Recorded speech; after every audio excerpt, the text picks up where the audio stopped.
तुम्हाला एक सांगतो, सरकार हे गेल्याच्या तातडीचं आहे, जाड कमी आहे.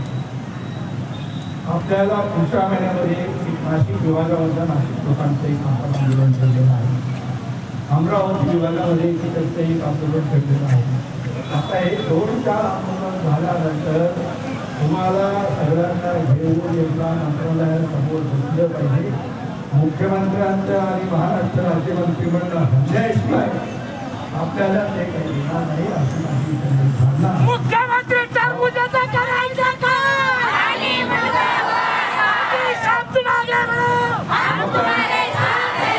शांततेच्या मार्गाने सांगत आहोत का आम्हाला पगार वाढ करून द्या.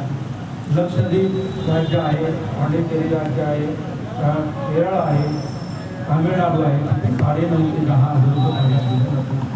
आमचं महाराष्ट्र राज्य प्रगतीशील राज्य आहे, विकासशील राज्य आहे. या राज्यामध्ये 2,500 रुपये स्वतः देत नाही. पण हे सरकार ऐकणार नसेल तर आपल्याला आंदोलनाची तीव्रता वाढवावी लागेल आणि मुंबईला जाऊन बसावं लागेल. ह्या संख्येने नाही तर लाखोच्या संख्येने जावं लागेल. आपल्याला महाराष्ट्रात 2-2.25 लाख कर्मचारी आहे. आपलं संघटन चालू आहे. सगळ्या 3 विभागामध्ये आंदोलन झाल्यानंतर त्याचा परिणाम जर झाला नाही तर महाराष्ट्राच्या सरकारला कार्य करण्यासाठी आपल्याला मुंबईला जाऊन बसावं लागेल आणि आपला प्रश्न सोडवावा लागेल. एवढं ज्या सांगतो तुम्ही प्रयोजन आला पण पावसामुळे मी त्यांना समजू शकतो. कारण माझं जाऊन गाडी मिळाली होती. एवढाही नगर प्रसंगामध्ये सिन्नर त्या सगळ्या लोकांना सांगावं लागलं येऊ नका. पण काही लोकांना सांगितलं येऊ नका कारण पावसामध्ये सगळ्या अडचणी असतात. मी धावत परत या ठिकाणी आला. पण तुमचा लढा असल्यामुळे हा आपला लढा आहे, आपल्यासाठी करायचा आहे. त्यामुळे सगळ्यांनी ताकदीने लढलं पाहिजे. एवढंच मित्र अशक्त करण्याचं काम करत आहे. त्यांना केवळ 2,500 पगार देऊन माझं म्हणणं आहे महाराष्ट्रामध्ये नव्हे देशातला एकंदरीत अभ्यास केला तर लक्षद्वीप, पांडिचेरी, तामिळनाडू, केरळ या राज्यामध्ये 9 ते 10,000 पगार दिला जातो. महाराष्ट्र लोकविकासाभूमी आणि प्रगतशील राज्य असं म्हटलं जातं. या महाराष्ट्रामध्ये या कर्मचाऱ्यांवर अन्याय होऊ नये. किमान वेतन कायद्याप्रमाणे 20,000 पगार द्यावा ही आमची नवभारत कामगार संघटनेची मागणी आहे. मागच्या वर्षी आम्ही आंदोलन केलं होतं शांततेच्या मार्गाने. यावर्षी हे आंदोलन करून आम्ही धरणे धरून ही मागणी सरकारला करत आहोत. पुढच्या महिन्यामध्ये नाशिक विभागामध्ये आणि अमरावती विभागामध्ये आम्ही आंदोलन करणार आहोत. शासनाने त्याची दखल घ्यावी नाहीतर येत्या काही काळामध्ये सगळ्या महाराष्ट्रातल्या सर्व कर्मचाऱ्यांना घेऊन आम्हाला मुंबईमध्ये मंत्रालयासमोर बसावं लागेल असा मी सरकारला इशारा देतो. त्यापूर्वी सरकारने 20,000 किमान वेतन द्यावं अशी मी महाराष्ट्र सरकारला विनंती करत आहे तुमच्या वतीनं आणि ते त्यांनी मान्य करावं अशी माझी विनंती आहे. जर त्यांनी केली नाही तर याच्या पुढे काय करणार? मग दरवर्षी तुम्हाला हे करावं लागतं. मी तुम्हाला एक सांगतो, आता आम्ही सगळ्या 6 विभागामध्ये आंदोलन करणार आहोत. त्या विभागीय आयुक्तांना सांगणार आहोत आणि ते झालं नाही तर महाराष्ट्राच्या मंत्रालयासमोर आम्ही जाऊन बसू आणि मागणी झाल्याशिवाय पूर्ण झाल्याशिवाय उठणार नाही असं मी तुम्हाला वाक्य किती कामगार संघटनाचे आपल्याला समर्थन मिळालं?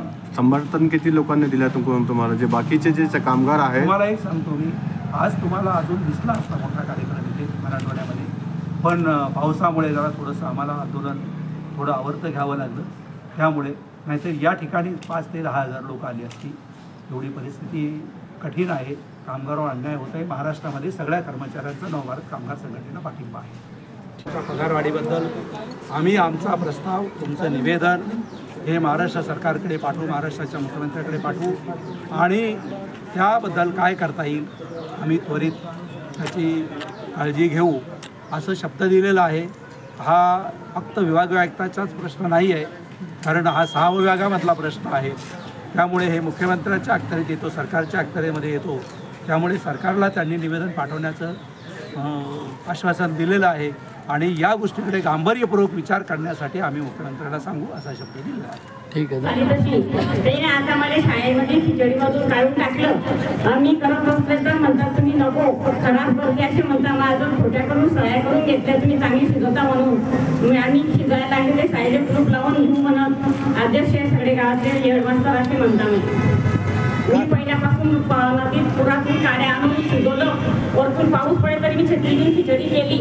आम्ही पहिले नवरा बायको होता, माझ्या मालकाला काढून टाकलं, नंतर आता मला काढून टाकलं. कोणतं गाव आहे? दहीगाव. विनाकारण काही नसताना. तुमचं नाव सांगा. शोभाई मधुकर सोळंकी. दहीगाव. ते माझे माणूस पाय कामातून गेले. आमच्या गावात पाणी नव्हतं, मी मुलाला पाणी डोक्यात आणून माझ्या माणसानं पाणी पाजलं, मी खिचडी शिजवली की आपल्याला मुलाचा आशीर्वाद का तरी काम आहे. तू पहिले येतात तुम्ही ताई करा, तुम्हाला त्याचे फळ भेटतील. ते ना आता चांगल्या मुलीनं 5 रुपये म्हणून तर केलं, आता चांगलं आलं तर आम्हाला काढून टाकलं. आम्ही आता काय खावा? आम्ही दोघं नवरा बायको आमचं काहीतरी निर्णय करतात. मी दहीगाव शाळेवर खिचडी शिजवताना पहिल्यापासून गावात पाण्याचा त्रास असताना मी 3 किलोमीटरवरून पाणी आणलं. आम्ही दोघा नवरा बायकोना खिचडी शिजवली, 1 जण पाणी आणायचो, वाटेल तेवढे कष्ट सहन केले. आणि आता गावात विरोध पार्टीनं आम्हाला काढून त्याचे भाऊ घेत आहे.